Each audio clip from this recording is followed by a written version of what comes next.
Alright, as you can see, alright, what is written is a quadratic equation.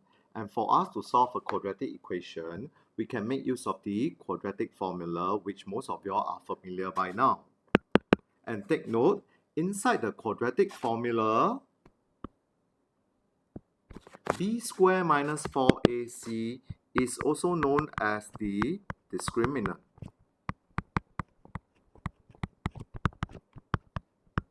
And the discriminant will allow us to find the number of roots or the number of solutions the quadratic equations will have. So, how do we make use of the discriminant?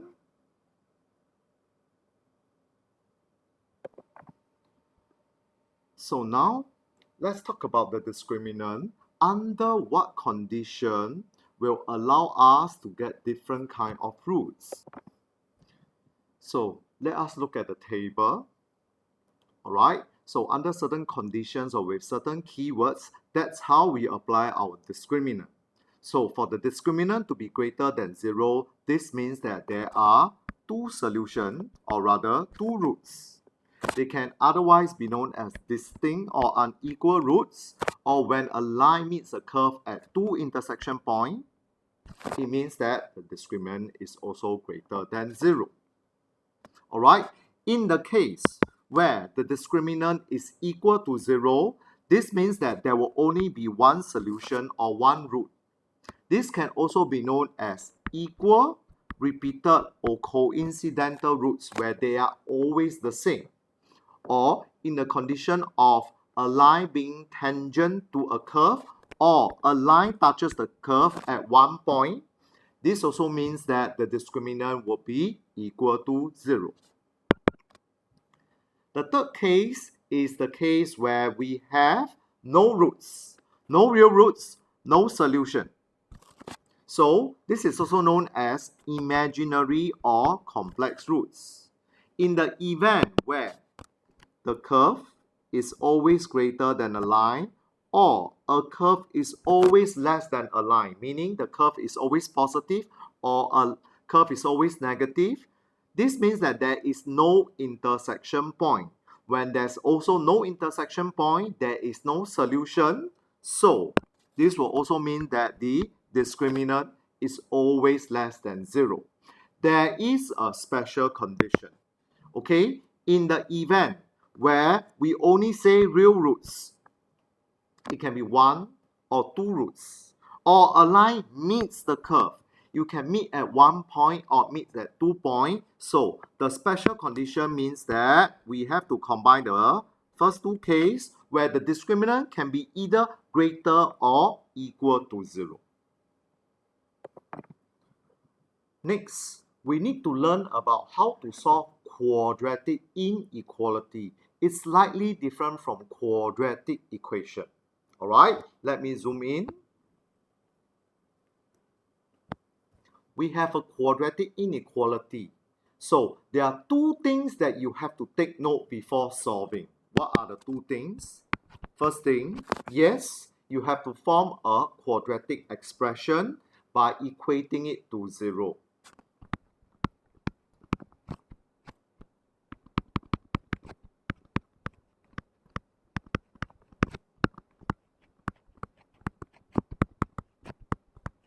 And take note, the coefficient of x squared must be positive.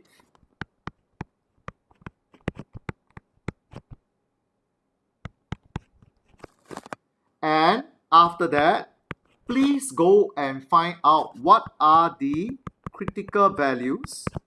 You can make use of the calculator before you draw a U-shaped curve.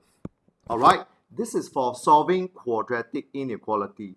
So I'm going to make use of the steps that I've just written down. Alright, so let's start. So the first thing we need to do is to have a quadratic expression equated to 0. So I'm going to simplify my expression now.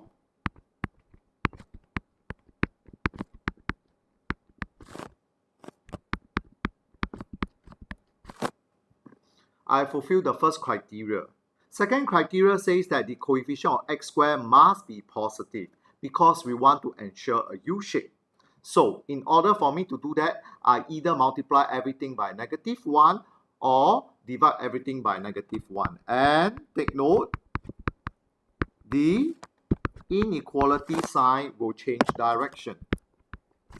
Next, I need to find out what are my critical values.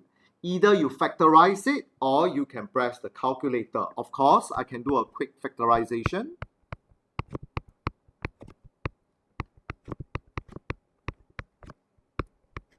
And my critical values are -1 1/3 as well as half.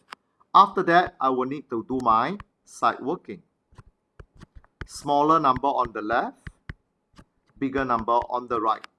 And take note, the region, the two ends are positive, as you can see. Alright, the one in the middle being below the line is negative. Okay, so, but what do we need? In the equation, we would like the equation, or rather the quadratic inequality, to be positive. So I'll have the two regions by the side. So there is a lobang in the middle. Remember to write all. There are two parts to the solution. First, x is less than -1 1/3, or x can be greater than half. Alright, this is how you write down your solution after solving the quadratic inequality.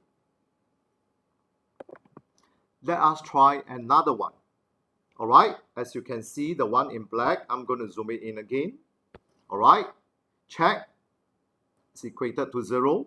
The coefficient of x squared is actually positive. Good. If you can factorize, factorize. If not, you can always press the calculator to get the critical value.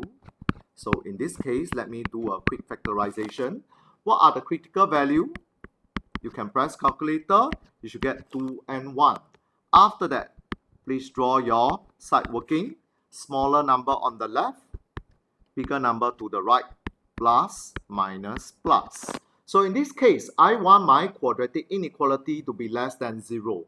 So you can see it's the one in the middle between 1 and 2. So let me write down my answer now.